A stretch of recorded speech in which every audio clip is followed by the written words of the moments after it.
music. Oh my God, yeah, it's bumping. Yeah, it sounds good. Ambush and Rattlesnake Gulch. Welcome to This Week in Film. It's week 46. I'm surrounded by Matts. You should be so lucky. It's the podcast where we get together and talk about the films we've seen over the past week in film. I'm Nick Panotto, joined as always by Matt Vitri. Hi, everybody. And OtherMatt Godish. Yeah. We're going to call him OtherMatt. And then if other Matts join the show, they will get their own names. But for now, we've got Matt and OtherMatt, who is sitting very uncomfortably. But I can right see now. everyone. You don't need to make eye contact. Yeah, No, I am do. Stare at me. No, I I am do. unaccustomed to looking him in the face when I speak to him. Like- Family won't even look at me. Don't be So, offended. OtherMatt, Yes. welcome to the show. Yeah, it's good. I just want to apologize. I'm going to giggle probably this entire Oh. time. OtherMatt, Yeah. hey, thanks for showing up. Yeah. Yeah, I got to go, When guys. You said you were. All right, bye. If you want to 50 call me Captain Matt at some No, I don't point, wanna- that's fine I'm too. not going to do that. 50% of the Matts Better, man. on this show sometimes don't even show up. Yeah, well, So, and then you get a text after the show starts saying, I'm not going to be there. but can you still ask my question? Yeah, you didn't ask my question. Yeah, no, we didn't. I'm sorry. I wasn't here. I was off for Thanksgiving. That's not even true. What? I was just off that day. Oh, okay. Yeah. All right. Well, getting to the meat of it, Matt V, Hello. what did you see this week? I saw Manchester by the Sea. And it was emotional. And this is the Casey Affleck Yes. vehicle. Yes. Yeah, okay. The movie is directed by Kenneth Lonergan. I think that's how you say his name. It's also written by him. It's produced by Matt Damon, who was going to play the Casey Affleck role in this film, but did not. Then he got too old. Well, it's also produced by John Krasinski. And Jim from he- The Office. Yes, and people from Project Greenlight. If you ever seen that show, Chris Moore, producer. Anyway, the movie was fantastic, and I have to say that I was surprised because I watched the trailer of this movie and thought it looked like a Hallmark movie. I thought it was going to be terrible, to be honest with you, and it wasn't. It was very good. It was very unpredictable. Really? Yes, very unpredictable. I have to say, the movie, the twist, I did not see coming. Yeah, I gotta say, from the trailer, it Yeah, looks it didn't. pretty much. Like a Hallmark movie, right? Yeah, like you know exactly like what we Straightforward, were saying yeah. a couple weeks ago. Like I know how this is gonna go. Yeah, Yeah. and I did. You're saying I don't know how it's Yeah, gonna I'm go. saying you don't know how that movie's gonna go. It looks like Challenge accepted. when I saw the preview for that movie, I thought of like there's like a Alec Baldwin movie where he has like a weird Boston accent from like the late '90s. I can't remember the name of it, but Finding Providence. that might be it. And it reminded me of that, and I don't know why. I think that's a Farrelly Brothers movie. I think you're right, actually. Yeah, and That where he hits the cop car. yeah, he's like got the Park? son, but the guy Yeah. like that kid is always in things. And I don't. Yeah, He's I know what always you're talking popping about. up, and you're like, oh, it's this guy again. Yeah, It looks like the kid from that movie about the fat kid. yeah. You know what I'm talking about. I know what you're talking about. You'd know what I'm talking about if you saw him. You'd be like, oh yeah, I'm picking up what you're putting down here, it's like but Walter or something like that. What was that movie called? I don't know offhand. But back to this Don't movie. just placate me so that you can move on. I will. Oh, I will Yeah, dominate. yeah, Oh my God, he's taking over. Matt, other Matt, do you know who? No, I have no idea what you're talking about. Oh, all right. Well, anyway, I only know two Alec Baldwin movies, Beetlejuice and The Departed. you've never seen The Shadow? You've never seen The Shawshank Redemption? He's not in. Baldwin's He not plays in the that. prison. Oh yeah, he plays the prison. Yeah, Wow. Okay. he's in everything. His belly he's a button really is what good- Andy Dufresne crawls through. Spoiler alert. Wow, All right. And 30 Rock, which is not a film, It's not. but it's a very good show. it is a very good show. I Was a agree. very good show. But this isn't This Week in TV. No, it's not. That's another podcast that. I'm in the Hasn't wrong happened. place. I need to go. Continue, Matt. Thank you for your permission. So anyway, this I will movie. direct the conversation. Yeah. Continue, Matt. Oh, Nicholas, thank you very much You're welcome. for your blessing. Point. So this film, Casey Affleck, best acting I've seen in a movie in a long time. Really? Yes. He's doing things in this movie that I liken to what Heath Ledger did in Brokeback Mountain, in that he's giving a very silent, Oh my God. not like that. He's giving a very silent performance, and he's conveying so much with just like the looks on his face and these like 1,000-mile stares. And it's captivating to watch. To be honest, you don't really know much about the character until you see him develop. And, kudos to Kenneth Lonergan.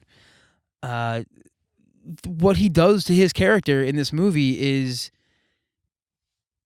almost abusive as like a movie character. I mean, like a main character. He takes you on this like character arc, and I can't remember a movie where you see this person progressing, and then all of a sudden they just digress in the third act back to what they originally were. Like, he has a character arc that Spoiler. spoiler. Like, he has a Don't character. spoil the movie. I'm not though. I'm not really giving anything away. He's just saying like Just give it all away. his mindset. It goes from.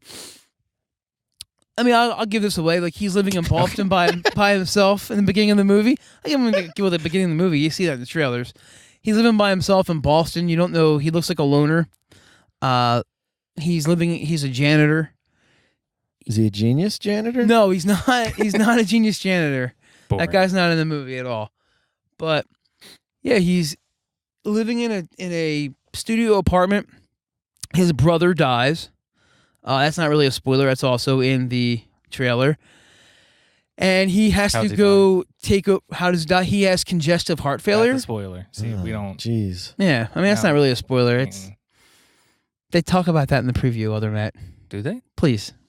Good up for speaking here, all right? My God. That was mean. Yeah, I'm sorry. Matt, we're already 30 minutes into the show. I know Yeah. we're not. So, anyway, yeah, his brother dies, and he has to go take care of his brother's son, his nephew. Mm-hmm. And he doesn't want to live in the city or town where the kid lives. And you're just watching him trying to like formulate a relationship during the story, but you're also seeing how those two interacted when the now I guess like 16-year-old nephew you're seeing how they interacted when he was like 7 or 8 years old, Right. and you're getting a backstory to Casey Affleck's character, and you're wondering like what happened to him from this backstory to where he is now.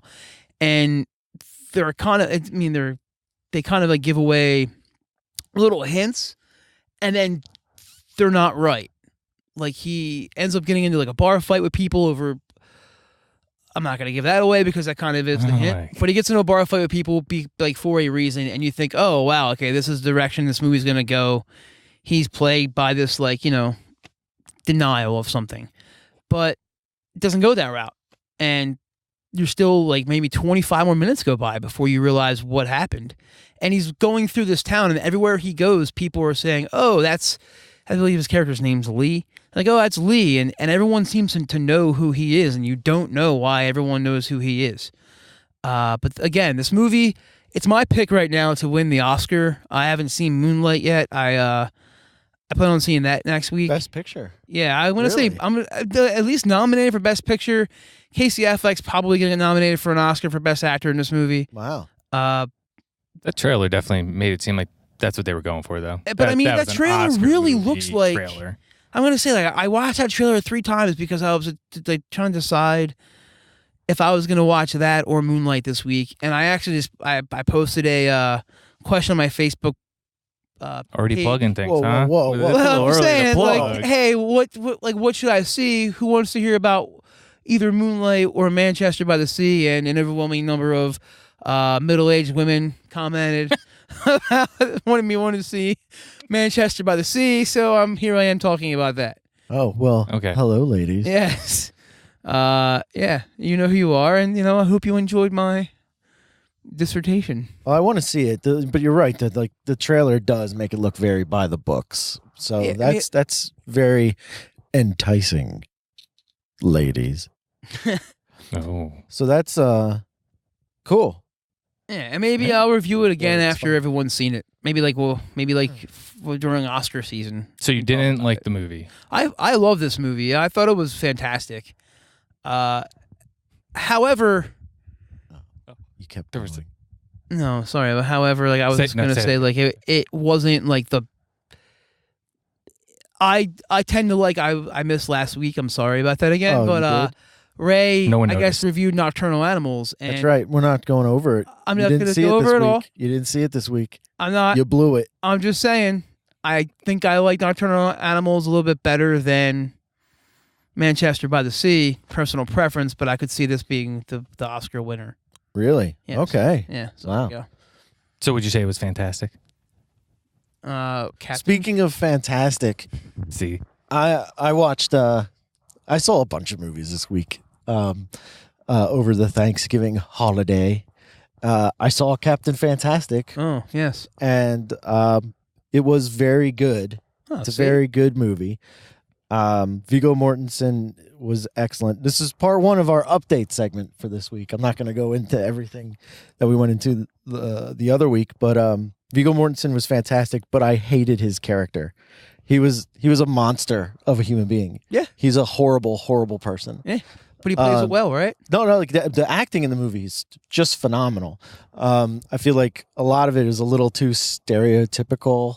Like for instance, when they go to the sister's house and the family there is very, well, we live in modern times, and he's, well, I like to live off the grid kind of a thing. Like I was like, all right, I get it. Okay. Like video games. Yeah, like we play video games that don't know the Constitution. My kids don't play video games, and they do know the Constitution. Like so your and kids are stupid. So they were a little heavy-handed with a lot of that. But like that guy, what he did to his kids is straight up child abuse. Yeah. There's the grandfather in the movie who's supposed to be like the antagonist is 100% correct. Mm-hmm. Like I completely understand Viggo Mortensen's reasoning, but he is a madman. Does he not give the kids like a choice in the matter either? Is it like this is how I guess you're to going go to live? briefly over the plot. The plot of the movie is Viggo Mortensen's wife dies, and he and his 6 or 7 kids want to go to her funeral, but his wife's father hates Viggo Mortensen because him and his wife started this life of them living off the grid. Mm-hmm. And he says, if you come here, I'm going to have you arrested and have your children taken from you. And so the movie is about them going to this funeral and then like trying to deal with, your mother and your wife dying. But also like entering the real world, like right, experiencing entering the real world, and then also being prevented from experiencing the real world. Like for instance, they go to a restaurant in the one scene, and the kids are like, "Ooh, pancakes, hot dogs. Let's have pancakes or hot dogs." And Dad's like, "We're getting out of here. They don't have any real food here." And then they proceed to rob a store. Yeah. And the dad justifies it as we were just trying to have fun and keep our minds off things. Operation like the dad, freedom or something. That's family values. food. Like 101. the dad is so deluded that he can justify whatever he does as being this is the right thing and this is the way things are supposed to be. When really all he is like I could completely understand living off the grid and like trying to get away from society, but to prevent the people in your family from experiencing other things or like letting your child hang off the side of a mountain after he breaks his hand During a rainstorm. Like, I mean, Wait, so that really happened? yeah. Yeah. Well, it was before the rain. Like Well, that was before the rain. great. Still, there, yeah. But the dad is a monster of a person. I mean- and the whole movie, he's the protagonist of the story. So you're kind of like along with him, where you're like, oh yeah, modern society is kind of messed up, and it is. But do you think you were looking at it like as a father, where you're like, well, I wouldn't do this? No, I think I'm just looking at it as a person, As a where human you're being, like- right? Where you're just like, I had a big problem with like the PT every day that he makes those kids like they're running like 15 miles and doing like burpees. Well, they're constantly training for a disaster that will never come. Yeah, you know, like he wants his kids to be like cavemen, basically. Like this is how man is supposed to live, and that's not how we are as a society anymore. Because the first thing that they do when they get to the real world is go to a store, like to buy stuff. But then when they don't want to buy the processed food in the store, he then proceeds to steal people's livestock. Yeah. Like he tells the kid to shoot like a sheep that's in someone's field, which is just theft. Like it's not like you raised the sheep and slaughtered it yourself. You're now teaching your children that stealing is okay because it serves, because these sheep are farm sheep, like this is wrong. You should be able to hunt it and kill it yourself. Although that scene at the beginning of the movie was awesome. Yeah. That was crazy. The kid hunts the deer down. Anyway, Captain Fantastic is definitely worth checking out, but I the Viggo Mortensen character really ticked me off. Oh, update with that movie. Noam Chomsky. Update to the update. Yeah, update to the update. Noam Chomsky is alive and well. What? Yeah. No one named Noam Chomsky should have lived past. No one named Noam should be alive past 1967. Yeah, he's alive and well. Yeah. Oh, well. Wow. Whoops. Good news. Breaking news. Breaking good news. Noam 2016 has not yet claimed the life of Noam Chomsky. All right. Matt. Yeah. OtherMatt, I believe. OtherMatt. Yeah. Matt, who's shown up for all of the shows he's been eligible. I'm 1 for 1. That's pretty good. Oh, here we go. What did you see this week? So I got my assignment a little late. So the only movie I could see was X-Men Apocalypse. We've seen it. Moving on. All right. So, but I know you guys talked about it. I think it was week 22, to be exact, that you talked about it, and you guys did a spoilers, not spoilers. That was 24 weeks ago. Wow. Don't be That's a long time. That is a long time. It is. Yeah. It's almost half a year. I think it's over. Well, you could create half of a set of twins in that time. Oh, well, maybe you can. Not me. Not everyone's so skilled, I would say. But yeah, no, I saw. Oh, I get it. I seen both those words, X-Men Apocalypse, and it was okay. The issue that movie franchise was going to have from the beginning is that they made Jennifer Lawrence got very famous in the middle of that movie series happening. So then they had to follow, in my mind, one of the most boring mutants. Mystique just changes what she looks like. That's like, how is she supposed to lead anyone? How is she supposed to be anything other than just a distraction for the main people to go and do something? So when Jennifer Lawrence got big, that's not to say that I'm opposed to Jennifer Lawrence in any way, but if she was an actual useful mutant, I feel like Apocalypse could have been potentially better. There was a lot of other crazy nonsense. I mean, is it Olivia Munn who just looks uncomfortable the whole movie? The whole movie looks like wearing her pink purple duct tape. Yeah. And I mean, mind you, she looked good, but she looked uncomfortably good. Just didn't look natural. Yeah, it just was like, you could put this on. You could put something else on. It's fine. Yeah. Like, wear pants. It's cool. Yoga pants are in. Like, you just wear yoga pants. That's fine. But it's just, I'm led to believe that Apocalypse is a symbiote, I guess, who just takes over the host of mutants while carrying a mutant gene that he has developed over time. So while Apocalypse wants to destroy mankind and build a better world, he also wants Charles Xavier really badly, who, mind you, can't walk. So I don't think he should be that difficult for an all-powerful mutant to just take it where he wants. Like, it was very... It's like Master Blaster. Just wears him on his back. Yeah, he just like... the whole movie is led to believe that like Xavier was going to like finish Apocalypse's like evolution to be like the most powerful mutant. Yeah. And it but it was unnecessary. Like, you could have just walked into a building and stole him, and no one would have really been able to like he couldn't really stop him that much. Yeah, once you show that somebody can just turn people into a wall, or dust or whatever, then you don't really need Magneto to stand there with his arms out. And I don't even know what he was doing. Like in the end of the movie, he has this sphere of material, debris around him. I don't know why. Right. I don't know why. And then he stops because I think it's supposed to be he's just increasing his magnetic field. So he's shaking the earth, I guess. He's just pulling everything in. I don't know. He's murdering a lot a lot of people is what really he's doing. Just but he's able to, he's doing all that and you have all this debris flying around and Jennifer Lawrence just goes over to him and goes, "Hey, stop. What's up? Yeah. I'm in this scene for some reason. Could you stop?" "No." No. Really help us out if you stop. Yeah, it would be awesome, super awesome. We'll forgive you for killing billions of people. We'll just forgive you. Hundreds of thousands of people. I love this movie. What? I really liked X-Men Apocalypse. No, you didn't. I was along for the ride. No way, man. We talked about this when it came out, and you hated it. Along for the ride. Well, here's the thing. You're just being contrarian. Yeah, I think contrarian. I'm going to say that I didn't care about the Jennifer Lawrence character much like anybody else, but the kids in that movie, I wanted to just follow around the kids. Like, I didn't need the old...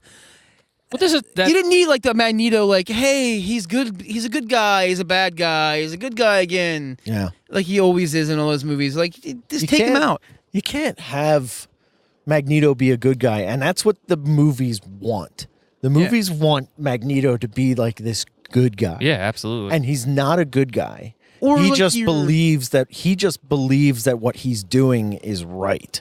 Or like you're understanding his motivations for being a bad guy. You can see his point of view, but not necessarily agree. Like, with I get that. But in the movies, they keep trying to make him out to be a good guy. Yeah. Because he keeps teaming up with the X-Men, which happens in the comic book all the time. Yeah. But, like, it's always for some greater... And I'm pretty sure in the comic books, in the TV series, the cartoons... Magneto does team up with the X-Men to try and take on Apocalypse. I'm not familiar. I'm not entirely sure. Fight Apocalypse. Yeah, like together and stuff. So it's like that union. If that was the first time it happened, then I can like let go. But the fact that that's the kind of it's the like crux the of every movie. Time they've teamed up and he's double crossed them. Or well, they don't even really team up in this movie. He just. All right, I guess I'll join Apocalypse's Super Squad. I would have felt like Apocalypse's Super Squad was like reminiscent to you guys ever seen the Masters of the Universe with Dolph Lundgren? Long time ago. Like the Skeletor. Like for some reason, Oscar Isaac's Apocalypse reminded me of Skeletor. But the thing about it might sound like it's raining. Yeah, it's simply not though. It's not. It's part of. It's just my part of our atmosphere. Yeah, we're just here. Sorry, Matt. I just wanted to comment on the weather. No, I'm sorry. I'm gonna have to drive through this. I'm not looking forward to that. Yeah, you have to leave the studio. Not all about you. Yeah. Yeah, leave. All right. But yeah, so I've lost my train of thought here. Oh, great! X-Men Apocalypse. No, the Wolverine scene in that movie. I just wanted to watch Wolverine after I saw that. Well, yeah, but I mean, Wolverine's everyone's favorite X-Men. But it was like that was the most interesting part of the entire movie. It really was. It really was the most interesting part of the whole movie. I really agree with you that Jennifer Lawrence is too big of a star for this movie, to the point where you could tell it clearly affected the script choices.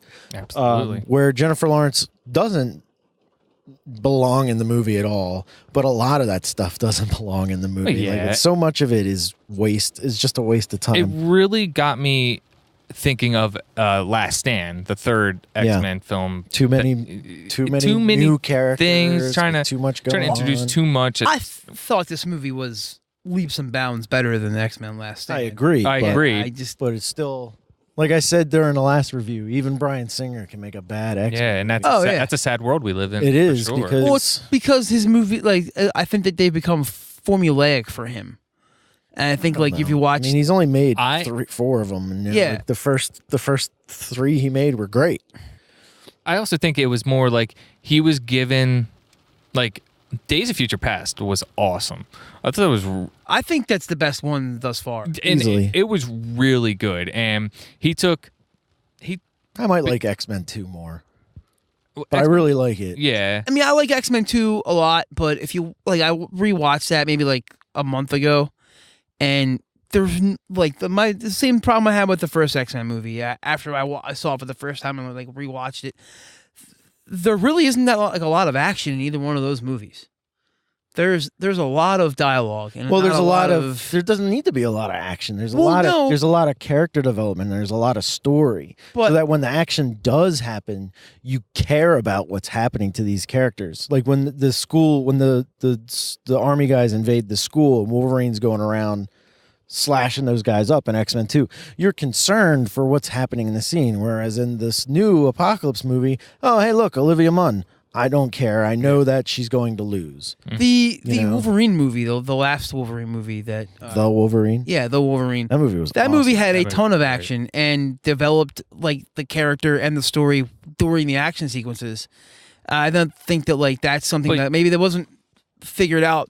Like these movies are like 16 years old now. Yeah, they're old. So I think they've come like the franchise has come a long way, but I for some reason I find the first X-Men's on TV. I'll watch it if I've got nothing else to do, but like I'm not going to go out of my way to see it just because. Oh, I mean, it's really dated now. It's really dated now. But when it came out, it was state of the art. Mm-hmm. Yeah. You know, like the last comic book movie that was made before that was Blade, and before that was Batman and Robin. Right. So it's like, I mean, if you think about the transition there, like that's huge. Like to go from Batman and Robin to like a movie like X-Men, and then they take that movie and then they make X2, and then Bryan Singer signed his deal with Warner Brothers, and they gave Brett Ratner The Last Stand in order to destroy his X-Men franchise. Anyway, final thoughts on X-Men Apocalypse, Matt.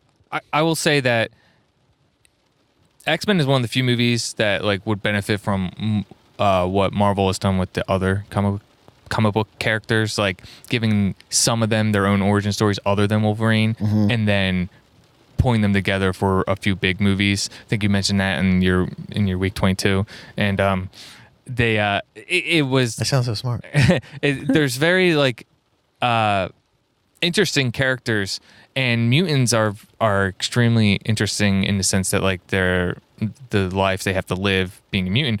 So like hearing their origins, like there was no origin stories. Like I don't know how Jennifer Lawrence's Mystique learned how to fight and why she's so good at fighting, and then why we're 3 movies into Jennifer Lawrence's Mystique, and we don't know anything other than she knew Charles. And I'm also supposed to be led to believe that Jennifer Lawrence is Rebecca Romijn, not Stamos, in the future, but yet she would have been, Mystique would be like almost 60 by the time X-Men comes the around. Other problem with so is that because Days of Future Past, like First Class took place in the 60s, Days of Future Past was in the 70s, and this one is in the 80s for no reason other than, well, we got to jump decades now. But now you go 10 years every. You know, like your cast is all spread out in age. Like it doesn't work. And then it didn't work. The biggest redeeming factor, I think, of X-Men Apocalypse, the one thing that I really liked was that scene where, who's the fast guy? The Quicksilver. Best part. Best part of the whole movie. But again, it doesn't make any sense that he wasn't able to save his other guy's brother. It doesn't make any sense. Doesn't make any sense. Makes no sense at all. He got everybody but one person. But the one guy, everybody is totally fine too. Well, that wouldn't be a problem if there was a reason for the brother to die, and there was no reason Cyclops didn't gain or move his character needle at all. It would stayed the same, and he just didn't grow from the experience. So, like, I understand useless or like letting things go when something happens, just being like, whatever, it's a movie, but only if it's to further the plot or further along a character. Yeah. This movie was just a dialogue scene just to get to the next useless action sequence. Exactly. Here we're gonna throw a C-list mutant from the X-Men comics at you for like a second, so you'll think it's cool. Yeah. Kind of thing. Yeah. Okay. So final thoughts done. Period. This week, I watched Best of the Best 2. Woo! Continuing, last week I watched the first Best of the Best. Oh, you weren't here. You would know if you were here. I listened. Did you listen at least? I listened to the pod. Yeah, I listened to the show. I don't believe he did. So if you did listen, going on. then I described the entire movie to you. I'm not going to do that this time. Oh. I'm sorry. You're just gonna have to watch Best of the Best 2 for yourself. But I The think at this sequel's point, great. I think I'm locked into the Best of the Best series. So, Best of the Best 2 takes place after the events of Best of the Best. So spoiler alert for Best of the Best 2, by the way. So spoiler alert. Well, again. hold on. Let's just. So- Can we give a recap for the audience about the No, the please best don't. one? Well, I'm gonna. Well, that's It's what Best you of the said. Best 1. The Americans lose to the Koreans. Yeah. But the Koreans give the Americans their medals. America wins. America doesn't Because kill he the guy, didn't right? kill the guy. Right? Yeah. Now, Best of the Best 2 starts. We're in Las Vegas now. Mhm. Chris Penn, Eric Roberts, and Philip Ree Asian guy? all live together, I think. Yeah, Asian guy. Yeah. It's an all-star All live cast. together. All live together. Bob Saget guy and bearded Amish guy are no longer They around. were big But losers. for whatever reason, Eric Roberts and Chris Penn and Philip Lee, who plays Tommy, all live in Las Vegas together. They're just hanging and banging. Chris Penn somehow finds out about underground fight leagues in Las Vegas, and he signs up. And, Oh. and the big one, Signs up. he signs Is up. there like a paper you sign? He signs away. Signs a the waiver. He signs the waiver, and because it's a movie that takes place in 1988, Wayne Newton is in the movie because Wow. any movie that takes place in the 80s in Las Vegas, I guess there's some sort of law that Wayne Newton has to be in your movie. Well, he owns the town. I mean, there are so many movies that Wayne Newton is in where you're always like, Wayne Newton? Anyway, so Wayne Newton is like the MC of the fight organization. There's a guy named Braxton who owns the fight club and the casino. Wait, can I You sure can. is Wayne Newton in this movie, or No, is he playing? Okay, he I plays thought a to say, different why is he Vegas Wayne guy. Newton? Wait a second. He's not playing Wayne Newton? No, he plays other Vegas guys. because it would How have been dare weird them if he ask was us to He forget never that he's plays Wayne Wayne Newton? Newton in movies. Oh my just god. underground fighting, and then there it's like, are you Wayne Newton? What are you Right. doing here? So the rules of this underground fight club Yeah. are you have to fight the gladiators. There's like different levels of gladiators to fight. And if you beat all of them, you get to fight Braxton, who's this huge dude who is actually Man, I should watch the No big Holds bad Bar. guy of the movie is played by Ralph Moeller. And he is actually, and I didn't realize it till I looked it up, but he is one of the dudes from Gladiator that, remember in Gladiator when he's afraid to eat the food because it might be poisoned? He's the guy that like takes the scoop and eats it. Oh. So that dude's huge, and he's been huge for like forever and ever. So anyway, if you beat that guy who plays Braxton, I think it's Braxton, and I don't even want to. and you win, you beat him and you win, you get to own the casino. What? Yeah, We're talking about playing for keeps. yeah. That's not nonsensical If you at beat all. him in the fight, you get to own the casino. It's like racing for pink. Right, but if you lose a fight, they take it to the crowd, and it's just like gladiators. Thumbs up, you live. Thumbs Oh. down, you die. Wait, so it's this So- whole underground thing of battle to the death? No, it's not battle to the death, but like once you lose the fight, they close the curtains to the main Oh. crowd, and then the inner circle gets to decide whether or not the contestant lives. Wow. So, Eric Roberts' son He's still in it? is oh yeah, he's a big part of this one. Oh wow. Eric Roberts' son, How old is he now? Would you he's say? got to be like 14 Okay. at this point. He needs a babysitter one night, but Eric Roberts and Tommy Real going life. out on a date with Eric Roberts' sports reporter girlfriend and random girl, and the 14-year-old needs a babysitter, but he's like, I don't need a babysitter. And Eric Roberts says, Chris Penn will come pick you up. So Chris Penn comes and picks him up and says, hey, look, kid, we're not hanging out and watching movies. I got to fight. So they go to the underground fight club, and Chris Penn dies. I was about to say he has to die, Yeah, right? I'm gonna- Yeah. Chris Penn gets killed. He gets killed. Who cares why so or the how? kid witnesses it, and he runs away, and he goes to his dad, who's Eric Roberts, and he's like, they killed him. And Wayne Newton says, and then they go and question Wayne Newton, and Wayne Newton says, no, we didn't. Oh my God, there's lying. and so, anyway, the movie progresses to the point where they kidnap Tommy. the Asian guy. They Okay. kidnap him and force him to fight in the underground fight league. And at this point, Eric Roberts breaks into the news studio where the sports reporter girlfriend is about to go on air.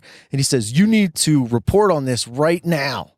And the sports reporter girlfriend says, I can't do that. She didn't investigate it. I don't know if anything that you're saying is true, and I have no corroborating evidence. And then Eric Roberts proceeds to like berate her and tell her what a horrible person she is because she won't read this news story about how Wayne Newton is killing people. Did he write the story? Well, he just comes in and tells her, "You got to report on this." And she's literally seconds. The guy is counting her down before she goes on. You couldn't see me what I was doing. 5, 4. Does Eric Roberts I could see you. speak with that weird voice like he used to have? Yeah, he has like the old man voice. The old and man younger voice. He's like 32. He's gotten a haircut since the first movie, so he looks slightly better. But he still looks like he's so allegedly coked out of his mind. Anyway, Is he like you said in the last episode about Best of the Best that they seem like they realized they picked the wrong person? They did it again. Did they do it again? Yeah. So this movie, we're following Eric Roberts around for most of the movie, Learn from and their then mistakes. so Tommy gets captured. Tommy's the main character again because he's got to fight to survive, and then we follow Eric Roberts as he goes and gets Eye Patch Guy because they're old buddies now, and they break into the casino to rescue Tommy. Eventually, Tommy fights his way up to Braxton. He's going to fight the big boss.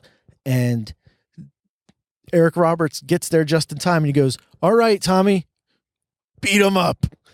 Meanwhile, Tommy's face is like broken from getting hit in the face with nunchucks and stuff. So they break in, but they didn't have an actual plan to get him out. No, they were like, "No, we just want to fight. watch. We're just here to watch." But meanwhile, earlier in the movie, He doesn't interject and like fight. He doesn't like take No, over. He's Eric not like, Roberts I'll doesn't take do it from here. anything. He doesn't do anything. we're gonna break in, and then we're gonna get He popcorn. literally stands there and it's like, "Yeah, He's like, do it." can I do it? You got it. Is it like, go ahead, get him? I'm not even going to go back. There's so many classic characters. Best of the Best 2, I think, is way better than the first one in a worst way. Like, it is not a better movie, but it is much more fun to watch. I can't wait to talk about Best of the Best 3. I can't wait to hear it. Okay, so anyway, Tommy beats Braxton, and Wayne Newton says, "Well, you own the casino now." And Tommy says, "Shut it down," and drops the mic. What? Yeah. I wonder if that's the first recorded drop mic. Does It might he? be. Does he get like all the money from the vault? No, the movie just ends again. Wait, Like, it's just wait. That's over. how it ends. I'm pretty sure that's how it Pretty ends. sure there's like legal Like proceedings. they walk out and they go. Anyway, Best of the Best 2. Awesome. Wanted to do another quick update segment. Oh, I watched Star Wars: The Force Awakens Oh yes. again the other day for the second time. I'd only seen it one other time before. I liked it. I liked it even more when I saw it in theaters. And Wait, you like those are all the movies I watched. you That's liked it the more in the theaters? You said? nice. I liked it more the second time I saw it. Oh, okay. Because I think the anticipation or the pressure was off the movie, so I was able Right, to yeah. enjoy it a little more. Absolutely. I watched The Conjuring 2. Nope, we're done, Matt. It was It's over. You wanted to oh. talk about Manchester, And you did. and you did. sorry. You So- did. I liked it a lot. Last week we had one question, which was Ray's Random Ray Quest, Yes. and It's we awkward, had. right. It is tough to say. We had a couple of answers. Chris says. What was the question again? Right. Aliens. You're right. Can you name a movie where the actor has a really bad fake accent? And Chris Killian says The Departed. All of them. All of them. And then someone named Matt Godish, who may be in the car. Yeah. He's named OtherMatt. Yeah. He says Nicolas Cage and Con Air. Great. Yeah. Great answer. Put the bunny. Hey there, honey bunny. Can Hey, I baby. And then Dan, who's also a part of the show, Oh. co-host Dan, he says Jean-Claude Van Damme, who is Belgium, trying to do a Spanish accent in The Expendables 2, which I don't remember, but it Jean-Claude Van sounds Damme right. And then he goes on to say, actually, Van Damme in anything and Sean Connery in anything. I was about to say Van Damme in anything like Street Fighter. He was an American soldier. Yeah. And Universal Soldier. Let's go and kick Bison's ass. Like, What about Keanu Reeves in The Devil's Advocate? It's funny you should say that. Oh, that's a great answer because Dan says that my Eric Roberts impression sounds just like my Keanu Reeves impression. Oh, wow. And he also goes on to say that Van Damme and Sean Connery are the inaugural members of the Never Played Their Own Nationality Hall of Fame. Oh. Yeah. I would say, and I haven't seen it, but just from the previews, Will Smith in Concussion, his accent drives me insane. Are you sure that's not close, though? Have you ever heard the actual guy talk? Nope. I don't want to watch Concussion just because of the tell the truth. What about DiCaprio in Blood Diamond? I never saw Blood Diamond. He's got like a South African I accent. thought it wasn't too bad. Yeah, I guess he got nominated for an Oscar for that movie, so I guess I'd also have to say Will Smith in After Earth again, with that weird future accent. It was, Yeah. So, Dyer, do you have a question for this week's Matt's Extermination? Well, he had a question last week. So. I had a question 2 weeks ago Matt's that's been meticulous. pining me to answer. Matt's. What? I'm still trying to think of the name. He's trying to of get your- this. Let him get it. Matt's meticulous Mad Dad Nation. examinations. Because there's two of you. Oh my god. Oh, wait. Oh, my God. Oh, light bulb. I just saw I the thought you light just spilled bulb. the coffee all Things over fell the over the place. place. Matt, ask the first half of a question. Oh, Ooh. jeez Louise. No matter, say 6 What words. is this, 1952? Jeez Louise. Sorry. All right. All right. The first half of a question. Uh-huh. That's the easy part of the question too. You're like, what is? Welcome to Why the don't you party, pal. listen? I'm getting hazed. Yeah, why don't you know? You thought you were getting your own solo question? Yeah, You should have had your own name. This isn't the go-to show, all right? The go-to shower. What is your favorite? I'll do it again. Oh, wait. What is your favorite? Adam Sandler movie? Oh, That is God, not please Happy Gilmore don't. or Billy Madison. Oh, okay. Got stipulations. It's got to be Big Daddy. I think that's the only answer. We're going overboard. Can I? I have an answer to a question I asked a few weeks ago that I actually just watched The Devil's Advocate again. I had that question I posed that no one answered. It was Too many people answered. Well, hold on. Yeah, well, too many people answered. I'm sorry. So many answers. Yeah, so many answers, so little time to get to. We don't want to make any of the audience members mad. I asked that question, what is your favorite question and response in a movie? Yeah. Like, for instance, Ray's was from the Monster Squad. In The Devil's Advocate, Keanu Reeves walks into Al Pacino's house for the first time. And the maid goes... He says, oh, like, what is he, asleep? And the maid goes, no, he doesn't sleep. He doesn't have a bed. And Keanu Reeves goes... My son listens to this. Oh, does he? Yeah. Oh, never mind. Well, watch that scene. It's hilarious. I saw it coming, so I was able to stop you. Oh, thank you.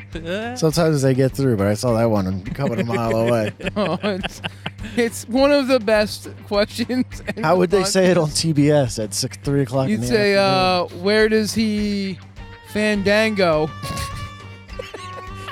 And Al Pacino just pops up in the back. And he's like, everywhere.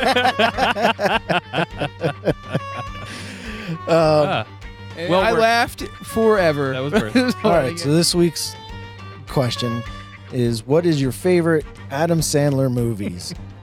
Movie. All right. Well, we don't have any time to play games this week. Last week we played a game. Okay, so if you're listening to us right now on the Podcast Radio Network, hopefully you noticed that we started at 10 o'clock instead of 10:30 because that's our new time, Wednesdays at 10 o'clock. And tell all of your friends and loved ones about it. If you want to hear more from us, check us out at thisweekinfilm.com because we just got that. We got thisweekinfilm.com.